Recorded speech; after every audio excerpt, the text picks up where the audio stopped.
Hello, and thank you for clicking on my video. So in this video, we're going to be making face masks. So we got our fabric, and we got to work. The reason we're making face masks is because this whole coronavirus issue, masks have been at short, and there's not very many out there. So we're making them for people who need them. My mom put out a Facebook request to see who needed them and who couldn't find any, and we got a lot of requests back in people needing them. So my mom has been making about 80 of them. So I got my favorite fabric, and I want to show you how to do it yourself.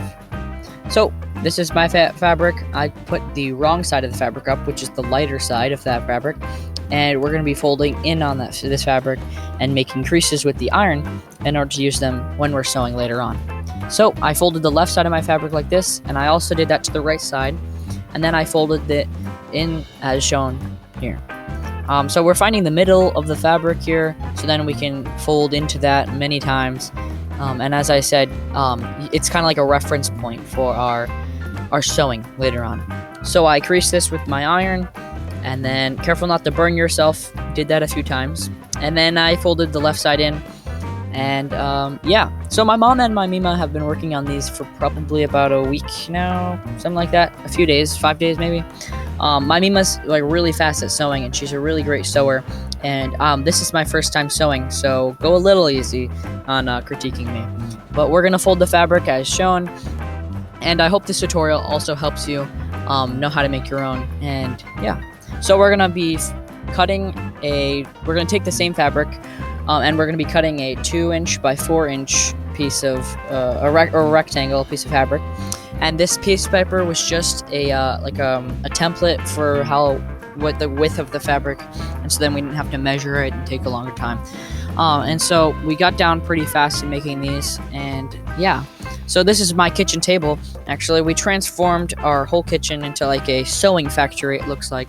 So there's fabric everywhere. My sister's also helping sew masks, and we have a lot of fabric, and yeah. So these are my supplies right now. So we have our 2 rectangles, and we have our folded piece of fabric on the left. So these 2 rectangles we're going to need to iron out, make sure they're completely flat. We're going to face the wrong side up and the right side facing down on your work surface. We're going to take the top of the rectangle, and we're going to iron that down as seen. And this is probably like a 1/4 inch, 1/2 inch, depends. Yeah, I just need to get the you just need to get the fabric even on each fold on the top and bottom. So then I ironed this out, and it's a pretty small work surface, so again, don't burn yourself. And so this rectangle piece of paper was just it's kind of like a reference point or a template, so then I knew where to iron or how much more I need to fold, because I need that to be completely even to help my my mask. And so after we've done that to both of the pieces of rectangle or fabric, now we fold them vertically, and we iron this out too. So these will be like the sides of our mask, and this will help the edges of the fabric not fray, and it'll make the mask look better. And so this is my sister actually got a sewing machine for Christmas, and so she was using hers, my mom was using hers, and I thought this was kind of cool. So right now I just took like a little metal like strip that you can get from like the grocery store, something laying around. We actually had these like given to us by our grandparents, and so right now I'm right here, I'm finding the midpoint so I can put the metal piece.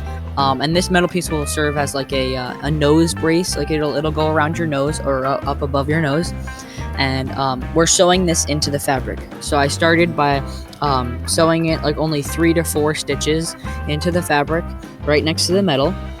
Careful not to hit the metal, because that will break the needle. So right here I'm doing 3 to 4 stitches, and then I put the needle down into the fabric, and I put the foot pedal, whatever that thing's called, and I turned it. So right here I'm going down the side of the fabric now, careful not to hit the metal again, and sewing this down.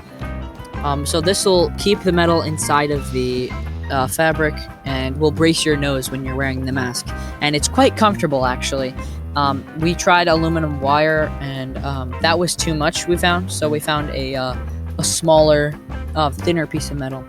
And so as you can see, I just turned, the fabric in order to sew the last few stitches, and I went forward and then went backwards in the fabric, and so then the metal brace will stay in there and won't come undone. So right now we're going to fold our fabric in half, turn that over, and then we're going to find the folds in the fabric that we made earlier in order to have so these folds actually serve as like an adjustment, so like who's ever wearing the mask, you can make it bigger, smaller, and this will help. So we're going to pin these folds in so then they stay. And then this is my mom helping, actually, because she's the one who made this pattern. Thanks, Mom. And she was a big help in this process. So we're pinning the fabric in like this, as seen, and then we're gonna take those rectangles, the 2x4 rectangles, and we're gonna put these on the side of the mask. So as I said, it'll make the edges of the mask a lot more clear and crisp, and it'll make the mask look better. So we pin these into the fabric along with it, and when I started sewing, I didn't know you can't sew over needles, and I could have broken a needle if I wasn't careful on the sewing machine, but my mom was a big help. So I started sewing along, careful not to go off the rectangle or go crooked, and then I took the needle or the pin out of the fabric, and I actually went forward into the fabric and then backwards again, so then the string wouldn't come out, or the thread or whatever wouldn't come out. And so I actually learned a lot in this process, and it's a good sewing project if you're a first timer, and because I haven't sewn very much. These rectangles will also help the shoelace go into the mask. So we're going to be using shoelace, not elastic. Elastic's not needed for this project. So the shoelace will go into the outside pocket, I guess, we're making right now. And so once we sewed both sides of the rectangles onto our face mask, we had to then take the face mask and thread the shoelace into the face mask. So I used this blue. You can use whatever color fabric you want, and you can find or use whatever color shoelace you want. Make your mask your own. These are more creative too. So I had fun in this process and designing my own, and it was a good learning curve. When you're stuck inside and you have nothing to do, this is a good project to work on. And so I thread the shoelace. Took a little bit while. It was a little tricky because the fabric was a little difficult. But after I was done, I put on the face mask. Here's the final product. So I really enjoyed how this came out, and I think they look great. I hope this helped you. Make one yourself. And yeah, like and subscribe and comment if you have any questions. And thanks for watching.